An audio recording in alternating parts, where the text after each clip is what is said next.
இந்த ஸ்டேஜ் வந்து எனக்கு இது 3வது முறை சார். ஏன்னா ஒவ்வொரு ஸ்டேஜ்லயும் நான் இப்ப வந்து ஃபர்ஸ்ட் ஸ்டேஜே பேசினதே இல்ல.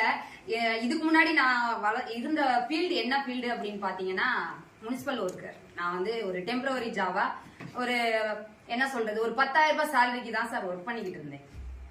என்னோட ஒர்க் எப்படி இருந்துச்சுன்னா என்னோட 10,000 ரூபாய் சேலரிக்காக நான் வந்து அருப்புக்கோட்டையில வந்து ஒரு ரெண்ட்டுக்கு ஒரு 6,500 ரூபாய் வாடகைக்கு அங்க போய் இருந்தோம். வேற வழி இல்ல. ஏன்னா அங்க போய் இருந்து அந்த ஒர்க்கை பார்க்கணுமே. இங்க சொன்னா தப்பு இல்லைன்னு நினைக்கிறேன். அந்த ஒர்க்கை கூட நான் 1 லட்சம் ரூபாய் கட்டி தான் வாங்கினேன். 10,000 ரூபாய் சம்பளத்துக்கு. ஏன்னா இந்த ஸ்கீம் வந்து ஒரு 10 வருஷத்துக்கு இருக்கும். இது வந்து தூய்மை இந்தியா திட்டம். இது வந்து நம்ம இந்தியா வந்து எப்ப தூய்மை அடையுமோ அப்ப வரைக்கும் இருக்கும் அப்படின்னு சொல்லிட்டு பண்ணிட்டாங்க. சரி ஓகே 1 லட்சம் ரூபாய் கொடுத்தா தப்பு இல்ல, வீட்டுல சும்மா தானே இருக்கும் அப்படின்னு சொல்லிட்டு.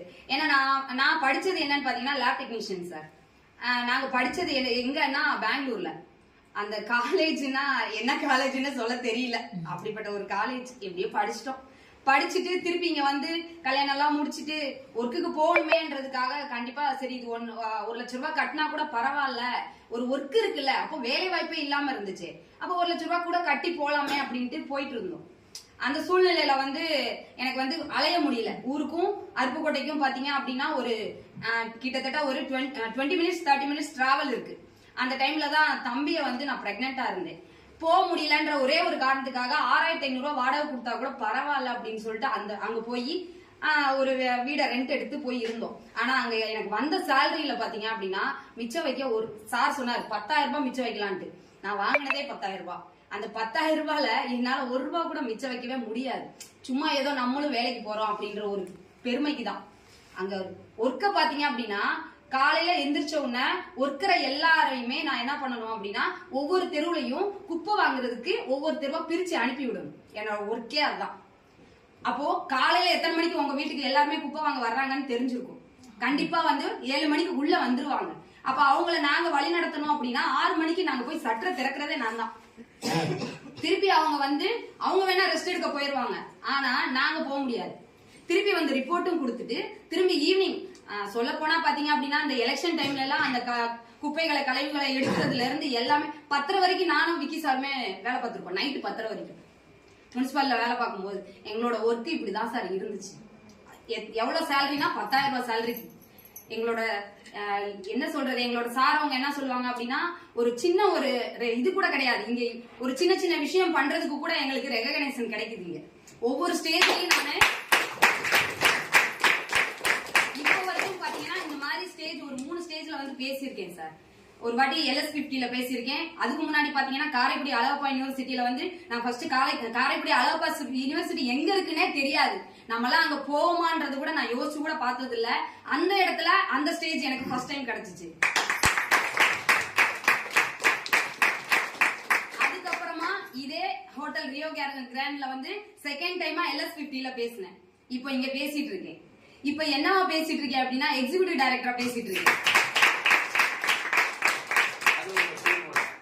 என்னோட டீம் என் டீம் மட்டுமே. அதுவுமே எனக்கு ஒரு பெரிய பெருமை தான் சார். இவ்வளவு ஒர்க் பண்ணி இருந்தாலும் அங்க ஒரு சின்ன ரெகக்னைசேஷன் கூட எங்களுக்கு கிடைக்காது. ஒரு சின்ன அதாவது என்ன அப்படின்னா நான் ஒரு லீவ் கேட்டதுனால உனக்கு லீவ் தர முடியாது அப்படின்ட்டு என்னோட மேல அதிகாரியமா MHO மேடம் இருக்காங்க. அவங்க என் தம்பியோட கல்யாணத்துக்கு லீவ் கேட்டதுக்கு தரமாட்டேங்கிட்டாங்க. அந்த டைம்ல சொந்த கூட பிறந்த தம்பிக்கு கூட லீவ் தர மாட்டேங்கிறாங்களேன்ற அந்த ஒரு சிச்சுவேஷன்ல தான் எனக்கு இந்த வாய்ப்புன்றது எனக்கு கிடைச்சிச்சு. இந்த டைம்ல நான் என்ன யோசிச்சேன் அப்படின்னா காலை இங்கிட்டு வைக்கலாமா இல்ல இங்கிட்டு வைக்கலாமா அப்படின்னு தான் யோசிச்சுட்டு இருந்தேன். இது போனா சென்ட்ரல் கவர்மெண்ட் ஸ்கீம் அவங்க அங்க இருக்கும்போது எல்லாரும் என்ன சொன்னாங்க அப்படின்னா கொஞ்ச நாள் இதுல ஒர்க் பண்ண அப்படியே பெர்மனன்ட் ஆக்கிடுவாங்க அப்படின்ற அளவுக்கு சொல்லி எங்களை இது பண்ணி அமௌண்ட் எல்லாம் கட்ட கூட வச்சாங்க. ஏன்னா அமௌண்ட் கட்டி தான் வேலையே வாங்கணும்ன்ற அளவுக்கு இருக்கு. இப்போ அமௌண்ட் எல்லாம் கட்ட வச்சாங்க. இந்த அமௌண்ட் இன்னும் நான் திருப்பி வாங்கல. இங்கிட்டான்னு யோசிச்சுட்டு இருக்கும் போதுதான் நான் அப்பதான் பேசும்போதே சொல்லியிருந்தேன் எதுக்கா இதுல என்ன ஆஃபர் இருக்கு என்ன இதுன்னு தெரியாமலே வந்து எங்க மாமா பொண்ணுதான் விஜய் மேடம் விஜயகுமாரின்றது எங்க ஊர் பொண்ணுதான். ஆனா ரொம்ப நாளா டச் இல்லாம இருந்துச்சு. ராபின் சாரை கூட்டிட்டு வந்து ஒரு தடவை பேசினாங்க. பேசும்போது வந்து தம்பி சொன்ன மாதிரி அமௌண்ட் கட்டணும், அமௌண்ட் கட்டினா அமௌண்ட் வரும் அப்படின்ற ஒரு ஸ்டேஜ்ல தான் வந்து நான் அமௌண்ட்டே ஒரு 3 ID போட்டு உள்ள வந்தேன் சார். 3 ஐடி உள்ள போட்டதுக்கு அப்புறம் நம்ம ஒர்க்குக்கு போனா எப்படி போவோம், அதே மாதிரி தெரிஞ்ச நபர்கள்ட்ட சொல்லுவோம் அப்படின்னு சொல்லிட்டு சொல்லத்தான் போனேன். ஆனா என்ன, இதுல இவ்வளோ ஆப்பர்ச்சுனிட்டி இருக்குன்னு சொல்ல போல, நம்மளுக்கு இன்கம் வரும் அந்த அளவுக்கு தான் கத்துக்கிட்டு இருந்தேன் சார் ஃபர்ஸ்ட். அதனால அப்படிதான் சொல்ல போனேன். சொல்ல போய் நல்ல இன்கம் வந்துச்சு. அதுக்கப்புறமா ராபின் சார் வந்து எங்களை வழி நடத்தி என்ன சொன்னாங்க அப்படின்னா, நம்ம சம்பாதிக்கிறது முக்கியம் இல்ல மேடம், கீழே வந்தவங்களை சம்பாதிக்க வச்சாதான் நம்மளுக்கு ஒரு இன்கம் பெரிய லெவல்ல ஏர்ன் பண்ண முடியும் அப்படின்றத எங்களுக்குள்ள புகுத்திட்டே இருந்தாரு.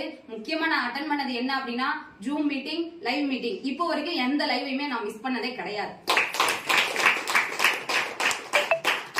சின்ன ஃபங்க்ஷன், கார் ஃபங்க்ஷன் எல்லாத்துக்குமே வந்திருக்கேன் இங்க மதுரைக்கு. இன்னும் சில பேர்கிட்ட சொல்லுவேன், எனக்கு முக்கியம்